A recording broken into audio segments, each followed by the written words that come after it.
Assalamualaikum warahmatullahi wabarakatuh. Nama saya Mulki Ar-Rijal dari Universitas Islam Negeri Sultan Maulana Hasanuddin Banten. Di sini saya akan membaca kitab Fathul Qorib tentang syarat wajib sholat. Bismillahirrahmanirrahim. Faslun wa syaraitu wujubis sholati thalathatu asya'a.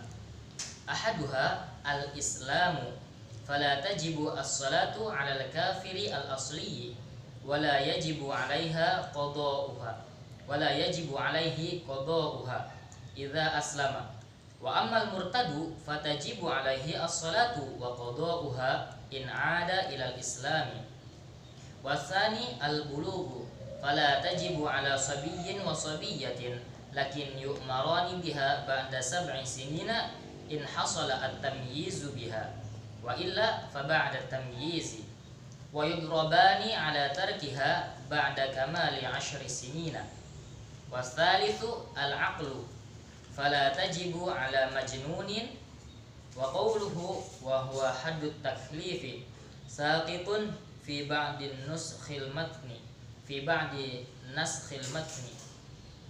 was salawatul masnunatu wa hiya wa fi ba'di naskhi al masnunatu khamsun al-'idani ay salatu 'idil fitri wa 'idil adha wal kusufani ay salatu kusufi syamsi wa khusufil qamari wal istisqa'u ay salatuhu was sunanut tabi'atu lil faraidi wa yu'abbiru anha aidan bis sunnatir ratibati wa hiya sab'atu 'asyara rak'atal fajri wa arba'u qabla adh-dhuhri wa rak'atani ba'dahu wa arba'u qabla al-'ashri wa rak'atani ba'da al-maghribi wa thalathu ba'da al-'isya'i yutaru biwahidatin minhunna. Al-wahidatu hiya aqallul witri wa aqtaruhu 11 rak'atan wa waqtuhu ba'da salatil 'isya'i wa tulu'il fajri. Falau awtara qabla al-'isya'i 'amdan aw sahwan lam yu'tadda bihi warratibu al-mu'aqqadu min dzalika kullihi 10 rak'atani qabla subhi wa rak'atani qabla adh-dhuhri wa rak'atani ba'daha wa rak'atani ba'da al-maghribi wa rak'atani ba'da al-'isya'i. Fasal syarat wajib salat ada 3. Yang pertama, Islam. Tidak wajib sholat bagi orang kafir asli dan tidak wajib baginya mengqadha apabila masuk Islam. Dan adapun orang murtad maka wajib baginya sholat dan mengqadhanya apabila kembali dari kemurtadan. Dan yang kedua adalah baligh. Tidak wajib bagi anak kecil laki-laki maupun perempuan, tetapi diperintahkan kepada keduanya setelah berumur 7 tahun dan tamyiz. Apabila belum tamyiz maka setelah tamyiz, dan dipukul keduanya apabila meninggalkan sholat setelah berumur 10 tahun. Dan yang ketiga adalah berakal. Tidak wajib terhadap orang gila. Dan adapun ucapan musonif wa huwa haddut taklif adalah batas pembebanan, itu terputus di sebagian nasah matan. Dan sholat-sholat yang disunahkan sebagian nasah tertulis al-masnunatu ada 5. Sholat 2 lebaran, maksudnya Idul Fitri dan Idul Adha. Sholat 2 gerhana, maksudnya sholat kusuf, sholat gerhana matahari dan gerhana bulan, dan sholat istisqa.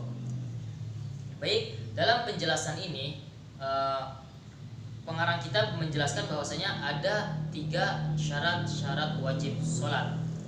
Syarat ini berkaitan dengan orang yang akan melaksanakannya. Yang pertama ada al-Islam. Islam menjadi syarat wajib melakukan sholat. Maka apabila orang itu bukan Islam atau kafir, maka dia tidak diwajibkan untuk sholat.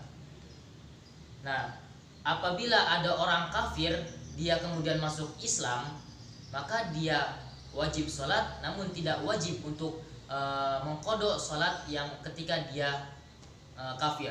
Berbeda halnya dengan orang yang muslim, kemudian dia murtad dan kembali ke dalam Islam, dia harus mengkodok sholatnya tersebut yang dia tinggalkan ketika meninggalkan Islam atau ketika murtad. Kemudian yang kedua, syarat wajib sholat itu adalah baligh. Baligh ini ketika seseorang telah mencapai atau menjadi baligh, ketika misalkan dalam laki-laki adanya keluar mani dan sebagainya, sedangkan perempuan haid dan sebagainya. Nah, dalam hal ini mengeluarkan atau mengecualikan adanya anak kecil laki-laki maupun perempuan untuk melaksanakan sholat. Anak kecil laki-laki maupun perempuan itu tidak diwajibkan sholat, namun dia ketika umur 7 tahun dianjurkan atau diperintahkan untuk sholat. Dan ketika umur 10 tahun dia tidak sholat, maka boleh dipukul, namun pukulannya tidak boleh menyakitkan. Nah, kemudian ada yang ketiga. Yang ketiga adalah aklu, berakal. Maka tidak diwajibkan bagi orang gila untuk sholat. Sholat hanya diwajibkan untuk orang yang berakal. Karena akal di sini menjadikan batas pembebanan. Orang itu bisa dibebani atau dibebani untuk beribadah apabila dia berakal. Jikalau dia tidak berakal, maka tidak diwajibkan untuk sholat. Di sini juga dijelaskan adanya sholat-sholat yang disunahkan. Sholat-sholat yang disunahkan itu ada 5. Yang pertama 2 sholat lebaran. 2 sholat lebaran ini bisa kita ketahui bahwasanya sholat Idul Fitri dan sholat Idul Adha. Kemudian ada juga kusufani, 2 sholat gerhana. Baik gerhana itu adalah gerhana matahari dan gerhana bulan. Dan yang ketiga adalah istisqa, sholat hujan. Jadi 5 sholat yang disunahkan itu ada sholat Idul Fitri, Idul Adha, gerhana matahari, gerhana bulan, dan sholat istisqa atau meminta hujan. Jadi dalam perkara ini kita bisa mengambil kesimpulan bahwasanya dalam syarat wajib sholat ada 3, yakni adalah Islam, baligh dan berakal. Dan sholat yang disunahkan ada 5. Ada sholat 2 Idul Fitri, sholat 2 Lebaran, Idul Fitri, Idul Adha. Kemudian ada sholat 2 gerhana, gerhana matahari dan gerhana bulan. Dan juga ada sholat istisqa. Mungkin hanya ini yang bisa saya sampaikan, kurang lebihnya mohon maaf. Wassalamualaikum warahmatullahi wabarakatuh.